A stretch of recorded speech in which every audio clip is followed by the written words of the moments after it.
এদিকে তৃতীয় দিনেও ঢাকা ছাড়ছেন হাজার হাজার মানুষ। তবে সড়ক ও মহাসড়কে মানুষের চাপ বাড়লেও বেশিরভাগ সড়কে নেই যানজটের ভোগান্তি। স্বস্তিতে বাড়ি ফিরছে মানুষ। তবে যানজটের সৃষ্টি হয়েছে আশুলিয়ার নবীনগর, চন্দ্রা ও আবদুল্লাপুর বাইপাল সড়কে। রয়েছে বাড়তি ভাড়া আদায়ের অভিযোগও। প্রতিনিধিদের তথ্য ও চিত্রের ডেস্ক রিপোর্ট।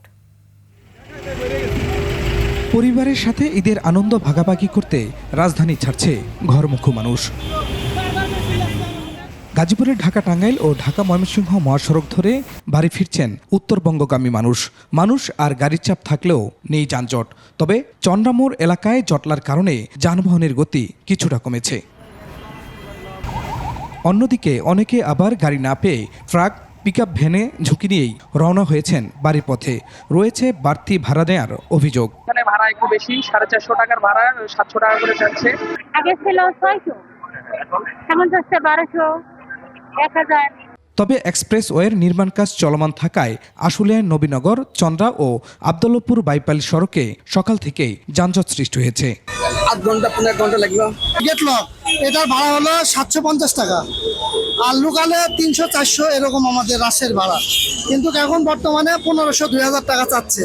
সিরাজগঞ্জে যানবাহনের চাপ কিছুটা বাড়লেও 4 লেন ও ফ্লাইওভার আন্ডারপাস খুলে দেয় যমুনা সেতু হয়ে নির্বিঘ্নে বাড়ি ফিরছে উত্তর দক্ষিণাঞ্চলের মানুষ। যাত্রা নিয়ে স্বস্তি প্রকাশ করলেও রয়েছে যানবাহনে বেশি ভাড়া আদায়ের অভিযোগ। জেনেক্সে শিফট করো, লাইফকে লিফট করো। ভাড়া বেশি, যাই 50-60 টাকা নিল 150 টাকা। ঈদযাত্রার তৃতীয় দিনে ঢাকা টাঙ্গাইল যমুনা সেতু মহাসড়কে যানবাহনের চাপ বেড়েছে।